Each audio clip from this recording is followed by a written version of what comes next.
Wyant from GymGuyz here in Cincinnati. I'm the owner.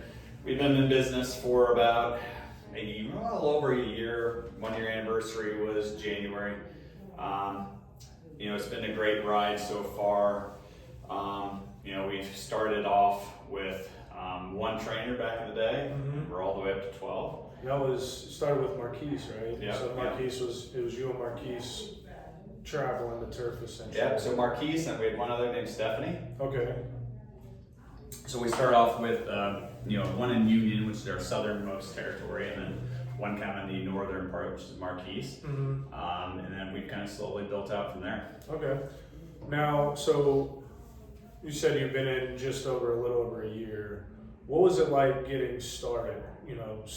What made you step into GymGuyz as starting a franchise here? Yeah, so there's lots of different reasons. I think the biggest thing is that I've seen things in my life and people that I love their life, and where fitness can take them. Generally speaking, the people that I have seen that have maintained some kind of fitness regimen, when they get up into their 60s and 70s, they're able to still move around, do things with their families. Whereas people that I have experienced that have not, right? They end up in homes. They're not able to take care of themselves. They have to have other people support them. Okay. They start falling, having issues. So I've seen that personally within my grandparents and stuff like that, because I've had a little bit of both. Right. So I've always wanted to maintain my own health, along with some additional personal things. I've got my own personal heart issue that I've known about since I was a baby. So it's always been important for me to give myself the best health that I could possibly give as well. So that's kind of reinforcing what I've seen with others as well. But and then over time, growing. I've just grown to love it. So, kind of talking point with what you said. So you've had a heart condition that you've known since you were little. Has your health and fitness kind of always been this is where I'm going to take my life, or was it like I really enjoyed it and then doing this over here kind of veered from that into health and fitness? Yeah, I think I've always tried to maintain something, right? So for my entire life I was involved in sports, involved in staying fit, all that kind of good stuff. But over time, my life was leading it down a different path than being only a fitness centric person. So as I got older and my kids got older, I was able to start thinking about things in a different way and where I really wanted to kind of focus my life. So I've been in the business world for about 20 some years. After I graduated college, and at that point I had to rethink about what I really wanted to get out of life and how I wanted to go about it. So my previous role that I had right before I started GymGuyz was working with data to understand business processes and how to cut out waste, especially from an HR waste, right? Okay. So that was boring. Right. It just wasn't exciting. I wasn't really helping people. I was helping a business run a big business, right? And at the same time, I've always done personal training on the side, but never actually full time, right? So I've always loved that. This time was kind of almost emotionally draining me. Well, I always kind of wish I was doing this more. So, it was the opportunity, and the thoughts, became more and more real, especially during COVID when, we were all at home anyways. I could, sit back and discuss with my wife, and eventually it probably makes sense for us to, be happier in life, and help others versus, just helping, big business. Because I had a similar, that's kind of where it led me to being a personal trainer was you're not happy doing what you're doing now, but you spend all this time in the gym and you really you go to the Arnold, you go do all these things while I'm being a trainer. So it's kind of wholesome hearing that's usually a trend with a lot of trainers is they're doing something over here that really isn't satisfying them. They're mentally getting drained, and a big part of fitness and being healthy is mental, emotional, and physical health. And I think that's why a lot of the trainers that come from that background have a lot of success in being trainers, because they realize the wholesome picture of it's not like I can come to the gym, give you a kick-ass workout, put you to the grind, and see you later. But what about the mental and the emotional side? How are those things playing in a piece? And those kind of hit home. From what it sounds like, it hits home pretty deep for you as far as like, well, I can enjoy my life and do what I love, or I can be miserable and make a little bit of change. Which is it going to be, kind of thing. So no, but I think that's because, again, like I said, that's where I came from as well. Is working on a factory line, having basically my talents wasted, essentially, Yep. pushing a button and waiting for the product to be done. So it was kind of wiped into, hey, get out of here. And it's nice to have a supportive, spouse who's willing to allow you to chase those, kind of a happier life too. And I think that's an important thing too, because again, when you're talking about mental and physical well-being, that's helpful as well. Now, speaking on the lines of mental well-being and things like that, has there been any clients that you've worked with over the years that have played a more on emotional attachment, where seeing either their success or having them do things that they didn't think they could do, or something along those lines?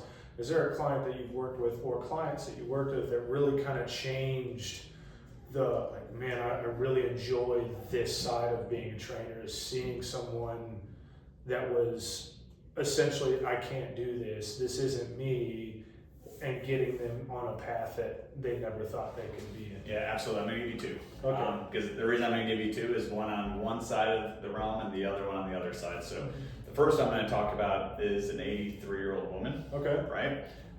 This first time I'd ever really worked with someone that age. Right. So I kind of went into it with a little bit of a concern of how do I do this. And my sister happens to work with a lot of older people as a radiologist tech, just doing x-rays and whatnot. But Right. a lot of older people go through that. So I reached out to her, I'm like, how do I do this? What do I, I'm not, Right. I have a lot of older women in my life, right? I got my grandparents, stuff like that, but Right. most of them have passed already, unfortunately. And so I was like, I it was one of those, how do I start? And at the end of the day, my sister's like, all they really care about is that you care, you show Right. care, and whatnot. So, first thing I did is I talked to her, Right. and really kind of formed a connection about who she was, what she'd done in the past. Obviously, she was struggling. She was trying to stay out of assisted living at that point.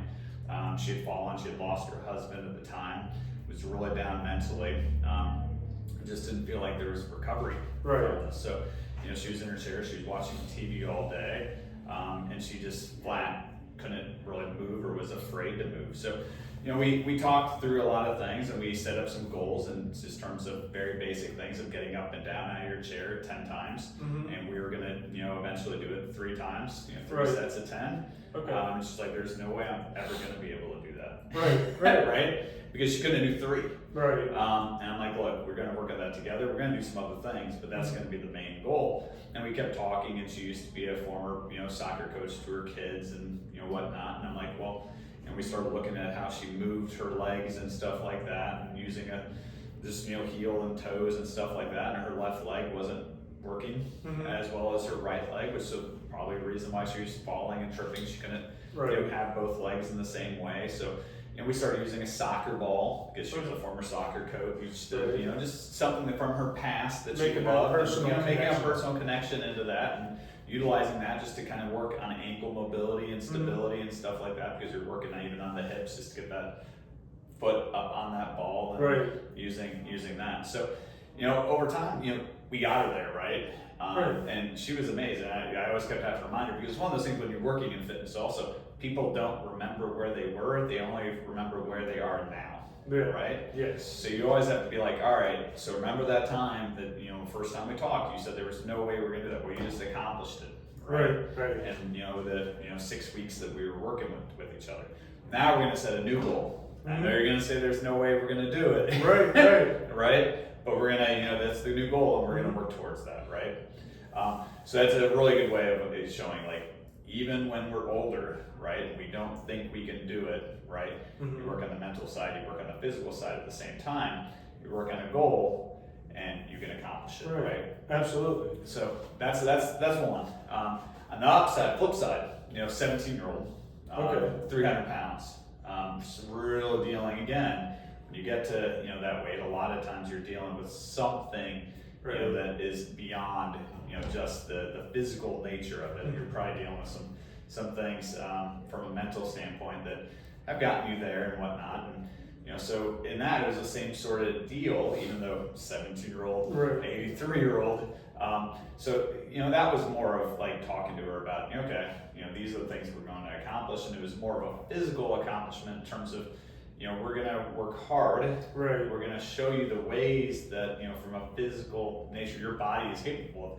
Because whereas one was, I'm not capable now, I was capable. Right. The 17-year-old was like, I just have never been capable. Right. Never been able to do it. Never been able to do it. I want to. I see other people doing it. I can't. Right. And I won't. All right. So, having that mindset and changing and creating the, the workouts. So, how can she build up the confidence to understand that she is capable of doing these things? Right. And you're gonna have some emotional breakdowns. Yeah. And in some of these workouts, and that's where as a trainer you have to be able to understand. Today we're gonna push you probably to your means or past your means. You're gonna, it might hurt, but we're gonna talk about it afterwards, right? But we're gonna work hard on it until we get there, and try to get through it. And then when we need it, we're gonna take the break.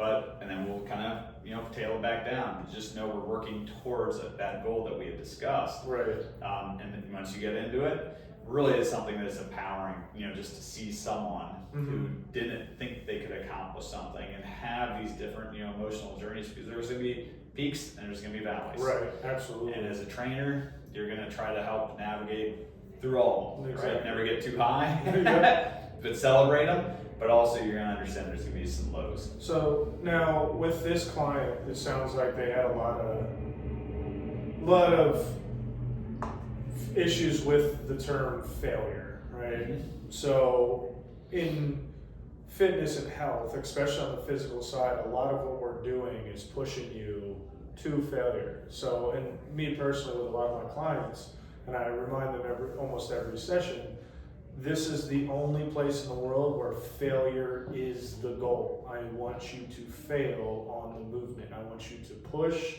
yourself till your body says, I just can't. Absolutely. Right? And that's where growth happens. Did you ever, in dealing with her, did you have issues to where she pushed hard and was expecting to do 10 reps but only got 8? What were the kind of tactics that you would use? Like, no, this is what I want. This is perfect.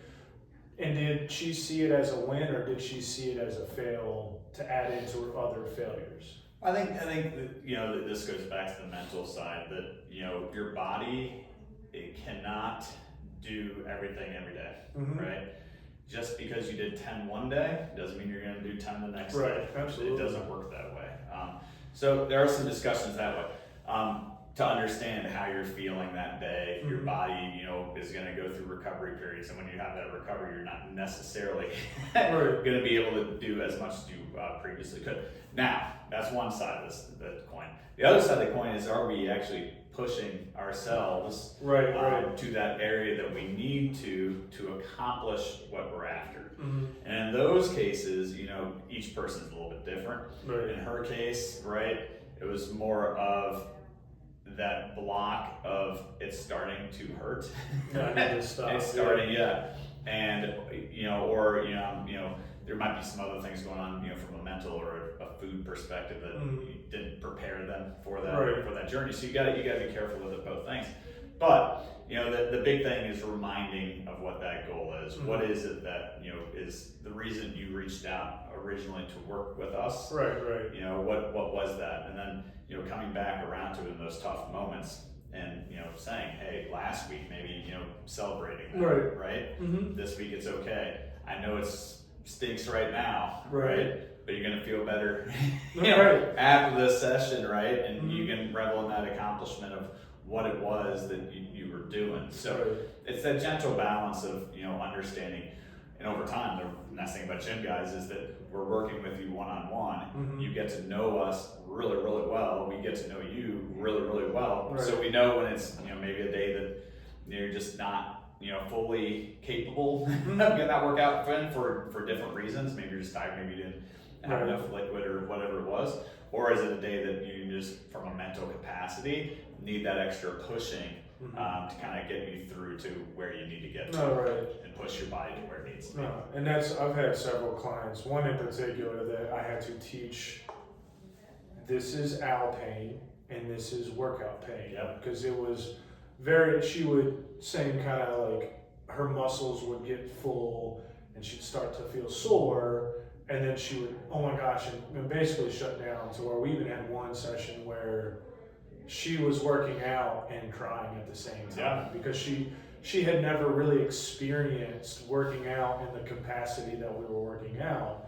Now, it wasn't like we're talking doing dumbbell curls with 5-pound dumbbells, so I'm not putting her through vigorous, like, okay, hey, we're gonna go in and move some heavy weight or do some awkward movements. It was just, had no idea, like that sensation of your muscles stretching and being at its fullest.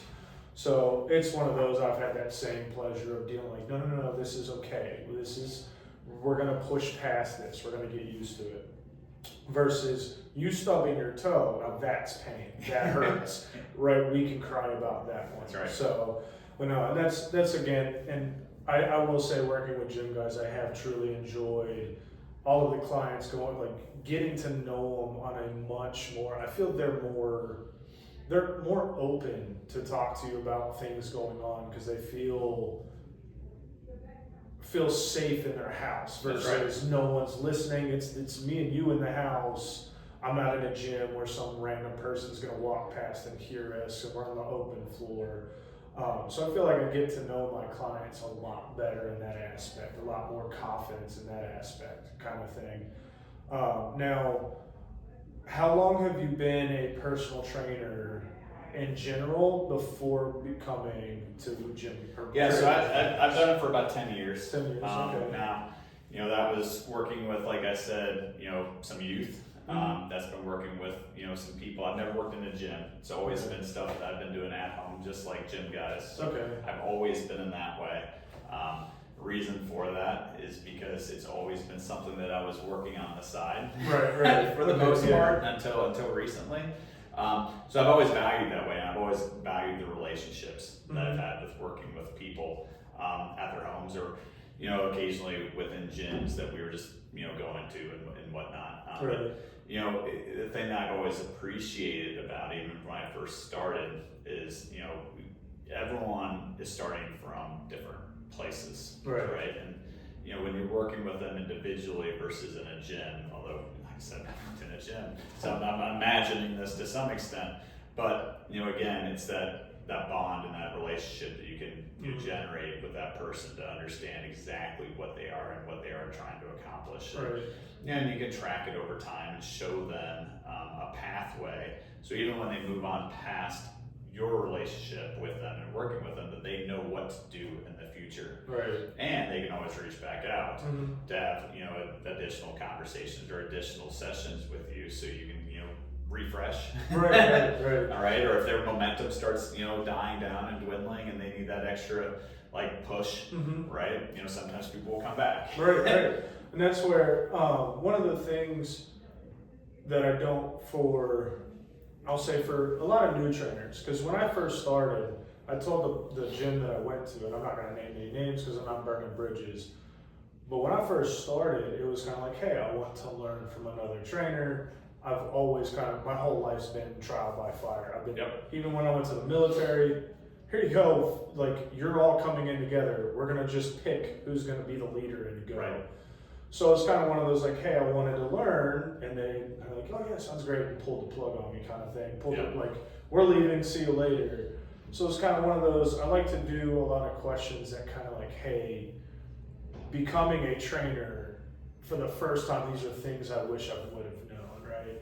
So one question I have is, if you could look back at Steve starting, day one of being a trainer or working with your first client, what would be something you wish you knew then that you would have implemented then versus you now knowing it now and doing it now? So I think the biggest thing for me is that, and this is why we have an app that we track everything in with GymGuyz, I think that's extremely important, is the fact that when I originally started, I was just going in, showing up, and I was just running a session, right? Right, Just right. a basic strength session. There wasn't really a plan in place per se, and I wasn't tracking over time, right? I have a conversation, I'm like, I know what I'm doing, so here we are, we're gonna do this workout, right? And it almost goes back to maybe when I was younger and I just show up at a workout, right? Do it, and then I go home and I'd show up the next day and, you know, and do whatever.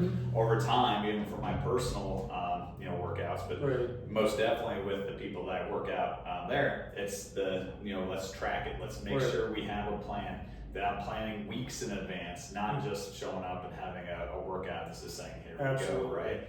So for me, it's a much more mature approach. I can share results with people, which again, the reason they're doing it is see improvement in themselves. And like I said earlier, it's hard because everyone always sees themselves as now versus what they were. And that's why I think, you know, I just mentioned that earlier, is because that's my learning. Right? And then when even me, like, I don't remember myself what I was a year ago. Oh, absolutely. You think you are, and when people say, like, you start working out, a lot of people are like, man, you're starting to look a little bit bigger. What have you been doing, right? Well, you probably didn't think about that. Right?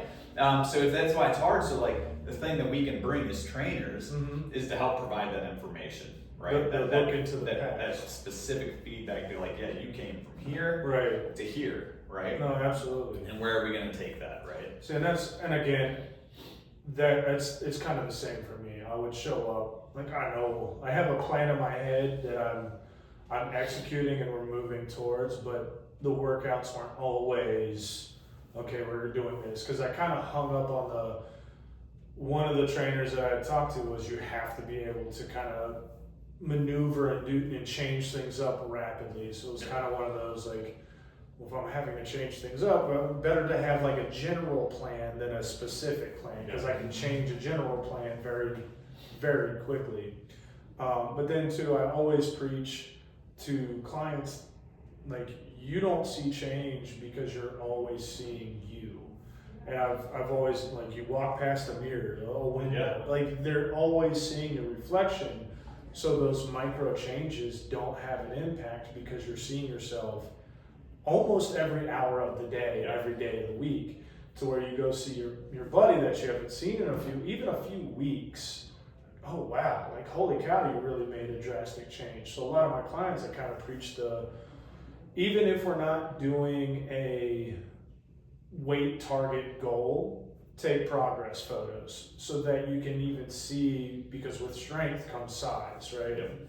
You can see the changes in there to where you can see, like, okay, this is how I've adjusted in just my looks, right? And then as you talked about, here's what I was starting out at. I started out at doing 45-pound dumbbell bench press, and now I'm doing the 100-pound dumbbell bench press. So it's kind of quickly, every day I go into the gym and I'm like, dude, I should be doing the hundreds. I forget how far I've truly come, kind of thing. So no, and I think that's, you kind of hit it nail on the head with the, like, we forget the amount of struggle that we went through to get to where we are, because now we're just on a new struggle. Yeah, it's one of the things we can bring to, you know, as a trainer, is that you want to look at progressive overload, right? If you're going to improve, you got to increase, right, at some level. And if you're not tracking it, especially working with multiple clients, right, how do you know that you are, you know, increasing, right? How do you track that over time? No, absolutely. And if you don't have a programmatic way of doing it, which a lot of us are, you know, a lot of things going on in life, it's hard to keep track. So that's why it's very, very important to, you know, just have that, master it, understand it, have somewhere to store it, and then, you know, share it. No, absolutely. And so then also kind of going with that as well, what are your goals? Because we said that GymGuyz has been around just about a year, a little over a year. What's your goals? Do you have like a 5-year, 10-year goal kind of thing, or is it just I go year by year? And if so, like, what do you have planned for yourself with GymGuyz year 2? Yeah, so I think the biggest thing is, obviously, we're a health company, right? Health and wellness. So we want to help as many people as we possibly can within the Cincinnati tri-state area. Again, we're all the way from Mason, all the way down to Union, kind of everything in between. It's a big territory, lots of people. Right. And honestly, lots of people that need help within the fitness for various different reasons. People that are anxious about working out, people dealing with health issues, people trying to stay out of assisted living, which stuff like that, or even people reach out sometimes for loved ones that are in Cincinnati and they don't live here, and all that kind of stuff. But so generally with that as a background, I think the 5-year, 10-year, whatever the 1-year plan is just to continue to grow, right?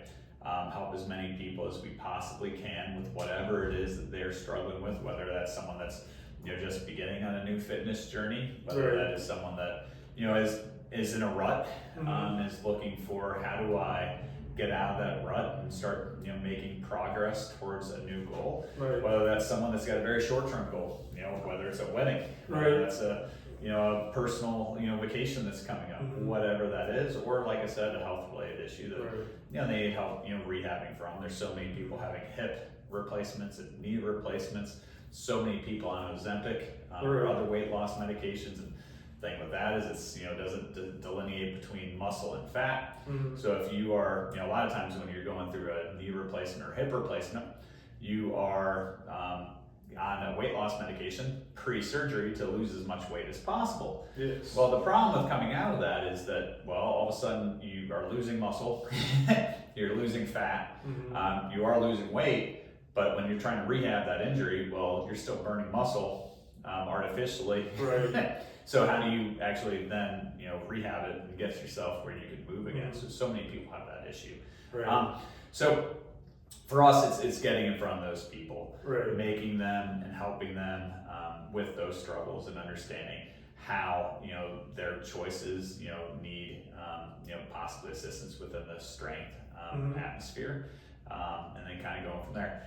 I can put numbers to it potentially, but I think that's one of those things that I don't know if it makes sense specifically, but it's helping as many people in the Cincinnati area as possible. I will say, working with you and then the other gyms that I've worked with, I feel you've had a much more successful move in terms of just with me and my scheduling and how things have gone with me versus the other gyms. I feel you can kind of feel that connection more passionately with you versus some of the guys that I've worked with. It seems to be a numbers game. So I'm glad you kind of brought that up. I could put a number to it, but it's not my goal here. My goal is to impact as many as I possibly can, whether that be 1 or 101 kind of thing.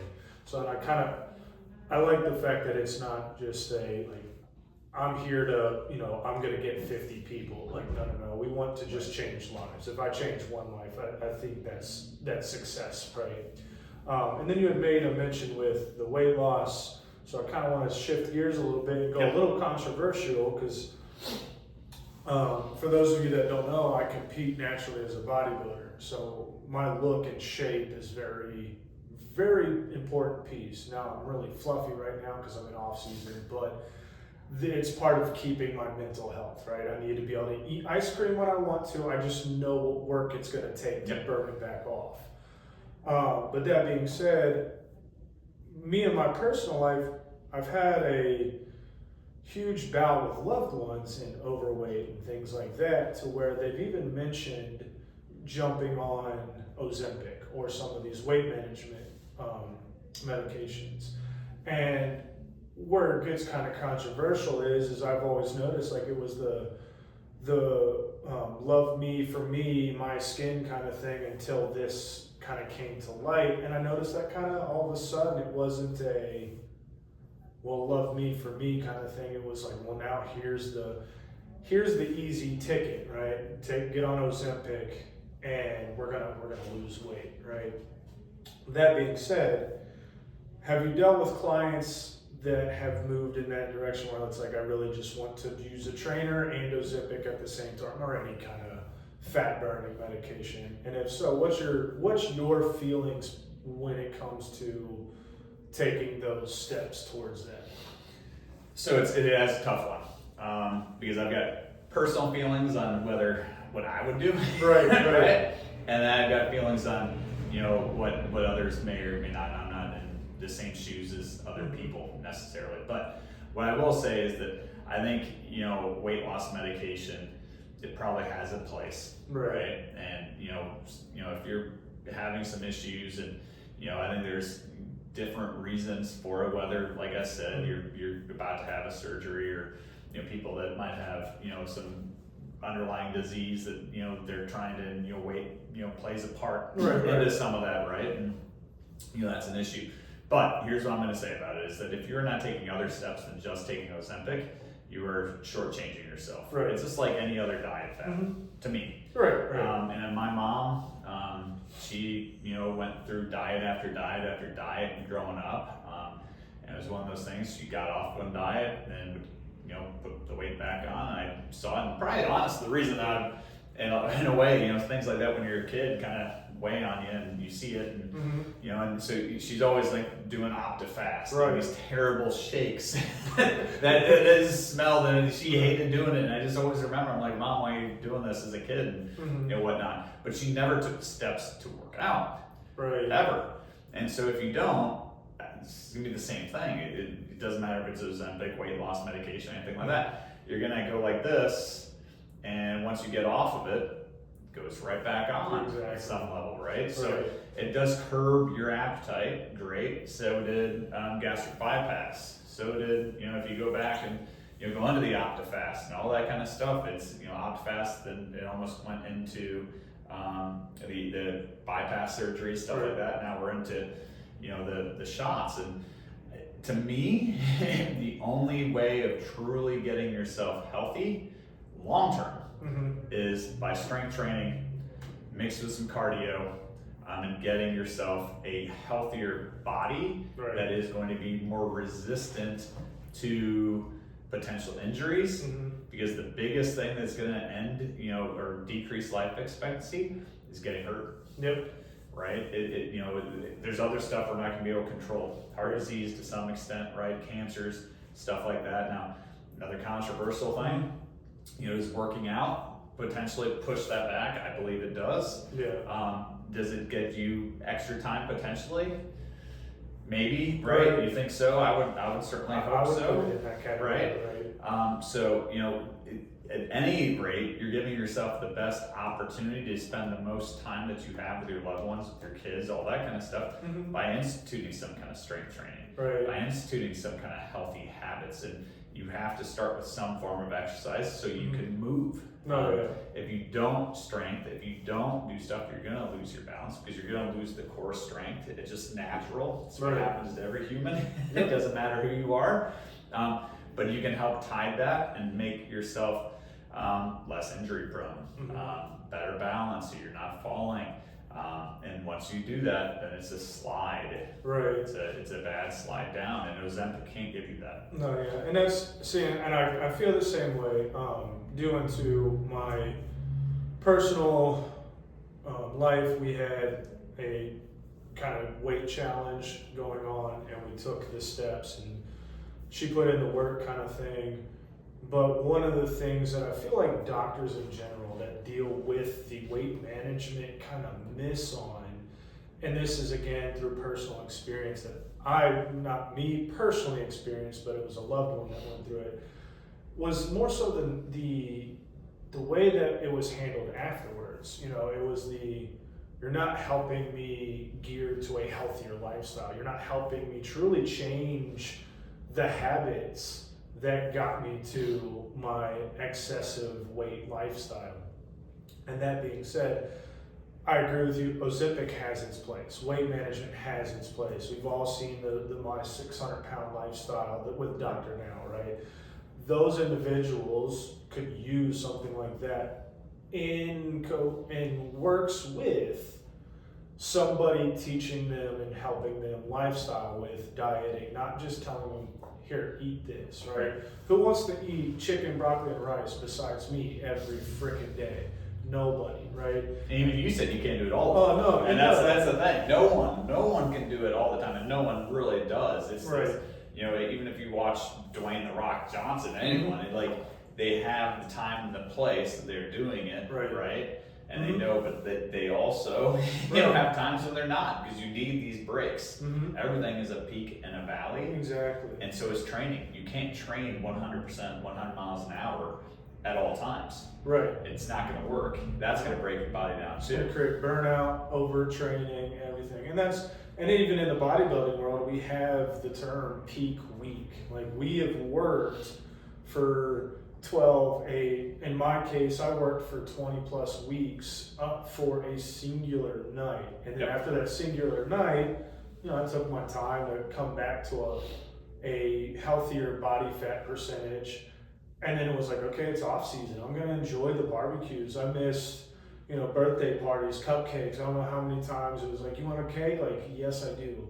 Get that out of my face. Yeah, it prepares you for that next step, right? And that next step, you're probably going to get in better shape for the first time. Right. No. Right? And because that's what it takes. If you're always going like this, your body's actually going to eventually rebel back, and you're not going to reach the peak that you could have. Exactly. If you took that break and let your body kind of recover, settle, and then push towards that new peak. Because every time it's a new peak, right? That's why you go like this, because your body's recovering, getting better, and then you can reach that higher, extended area that you couldn't even reach previously. Exactly. You build the momentum downward to carry you up.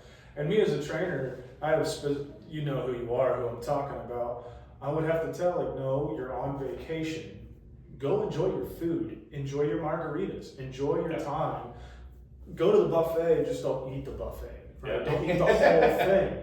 But go and enjoy yourself. Right? Have those times, because you're doing this to enjoy your life. So don't create a negative space for health and fitness. Don't I can't. I have to be miserable. My food has to suck. My workouts have to suck. No. The workouts suck, yes, but that's creating progress. But the food only has to suck for a certain period of time. Like, okay, I've been a little excessive with my food. Let's get back to it. Let's clean out and get something going again, and then we'll get back into it. I think that's a big thing that, due to a lot of misinformation in our industry, is you have to eat this way to get results. Or on the other hand of that, you don't have to eat like that, but you can take this supplement and you're going to get our results. Me being a natural bodybuilder, I actually push really heavy into limiting the amount of supplements that I use. For the guys that I compete with, when I tell them what I'm taking, because I'm essentially protein, creatine, a pre-workout, just because I need the itch, essentially. I need my face to be burning when I go work out. And then I'll do like an L-carnitine just to help keep my metabolism going. But I'm not feeding, BCAAs, EAs, I got this over here, I got, glutamine, I got this and this. I'm not adding a bunch of stuff.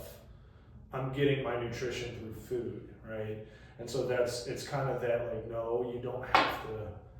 There really is no trick. It's just put in the work, make the right decisions when you need to, and then here we are today where we can have a healthier lifestyle. Another caveat to that is the fact that, again, as trainers, we have to fight the biggest, in my opinion, the biggest fight is social media. And it can be used as a tool, but it can also be used as a hindrance. I don't know how many of my clients and how many you've worked with where they walk in, they're 5'2", I want to be Chris Hemsworth. I can't give that to you because that's not who you are, but I can give you your best version of you. Yeah, and I think that's the biggest thing with women, especially young. Yes. I mean, I've got a 14-year-old daughter, 15-year-old daughter, and got lots of her friends around and stuff like that sometimes. And I will say this, that social media, especially for young girls, is really toxic, especially when it comes to body image.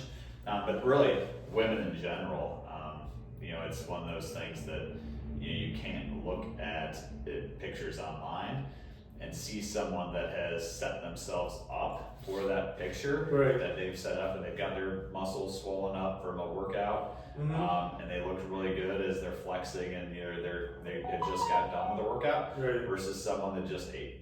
Exactly. And then, because that's what the normal person's going to do. They're going to go eat, a meal, and then they're going to look at themselves in the mirror, and then they're going to expect they're going to look like that person that was on social media who just finished a workout. Right. Their muscles are, you know, a little bit more showy at that point, and they're going to expect that that's what you should look like. When reality is, they set themselves up for the lighting. They set them their best possible muscles, you know, at that point, and you can't compare the two, because when they go and eat, they're going to look very different. And then hopping in front of the mirror, they're not showing that picture. No, yeah. Right. Well, and that's where I get that insight. Like probably the closest to understanding that in a woman perspective, being a bodybuilder, because everything I am doing leads up to that image for that day. Yep. And this is one of those that, like, I will tell people that the day of the show, the amount of work that I am still doing to present my body on stage to look the way it does on stage. I'm backstage with bands, dumbbells, everything pumping up. Yeah. I'm controlling my water. I'm taking in water and L-glutamine or L-citrulline for a very specific moment. Okay, take this 30 minutes before you step on stage. Which is telling. Which is exactly the telling thing, that you're still. I mean, you're getting a pump in, you know, working out before you step on stage, because that's where you're going to look your quote best, right? Yeah, absolutely. And social media, that's the same thing they're doing. A lot of them. There's a couple out there, and I got some recommendations that you can look at. They'll be a little bit more real about what that actually looks like. But for the most part, they're looking for views. They're doing this, and they're getting themselves for that moment of taking that picture, posting it, so then they get more followers, and then you think that's how people look, and that's not the case. I will argue that it's not necessarily just even women too, because there's a lot of it's becoming more and more male. I mean, so for GymGuyz, right? It used to be, if you look back at the numbers, I mean, it's been around for 10 years. If you go back 10 years ago, it was about 65% female, and the rest were males. Now, it's more like 55 to 45, and in Cincinnati, it's pretty even. I was going to say, we are, if not even more males than females. So, and the reason for that is because it is changing in terms of, you know, body image awareness, understanding of wanting to, you know, accomplish certain things and willing to reach out for that help and assistance to do that. So it has changed quite a bit. So I think you're right. No, and that's, again, because as you know, I actually work with a 17-year-old now myself, who he actually had a buddy at school. I don't know if it's truly a friend or just a guy he knows at school, but had a dramatic transformation, you know, lost all this weight that influenced him to essentially reach out to us. Because then I've worked with his parents, and they even said that it wasn't us, it was him that wanted to do it. And I think that's why he's having a lot more success than most. Absolutely. Is because he's seen the results, but he's also been pressured into that, like, this is what a man's supposed to look like. And we all know that at 17, that's when you start, like, who am I as a man? Who am I going to be when I'm looked at? What's going to be my character trait as a man? Am I going to be seen as, don't worry about it, we got him, no problem? Or is it like, oh no, he's a force to reckon with, he stands his ground? And I say, and that's, again, I notice that a lot more with the younger generation than I really do with the older generation. Most of the older generation that I've dealt with, although some of them have come around, I don't need help, I'm good, right? That's fine, you know, but it really goes to show you, and I try and push this myself, where I compete for a look. I'm a bodybuilder, yes, but I criticize myself jokingly, and my wife gives me a hard time in the sense of, like, I'm too hard on myself. But even she doesn't truly understand that the statements I make are more so just to keep me kind of pushing towards my goal. I understand it. The way I look on stage is for a singular night, and that's it. The rest of me is now, like, I have this entire year working on getting bigger and getting the way I want to look for, again, another night. But I don't let that singular night consume my mind to where I create the false image in my head and I start really developing a mental issue. we kind of throw around the joke that I have body dysmorphia, which really, who doesn't? You know what I mean? All of us look at each other and we see imperfections and things we don't like. But it's, do those imperfections, do they consume you? Or is it just like, yeah, I got a little love handle on the side, I got a little muffin top, but I'm working to fix it. Or I could be bigger, I'm working to fix it. Or are you taking those drastic steps that like, okay, I'm gonna inject synthol to get bigger muscles, right? So that's where's the unhealthy one? I think everyone has choices, right? And everyone's making choices on a daily basis, right? So whether you choose to get a workout or you choose to go get a Big Mac, Right. whether you choose to spend some time with your family or you choose to go do something with friends, Right. whether everything in life is choice because you only have so many hours in a day, right? So when you're talking about what you're saying, you're making certain choices for what you want to look like, Right. and, so there's going to be things that you are there's opportunity costs Yep. with doing that, and so everyone's just got to figure out what is true happiness, Right. and in some ways in my life and what I think, and this is part of the reason I went down the path of GymGuyz, family extremely important, right?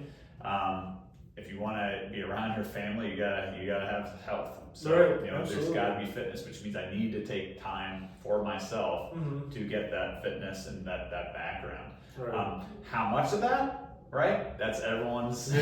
And then- beauty is in the eye of the beholder on that one, Exactly. right?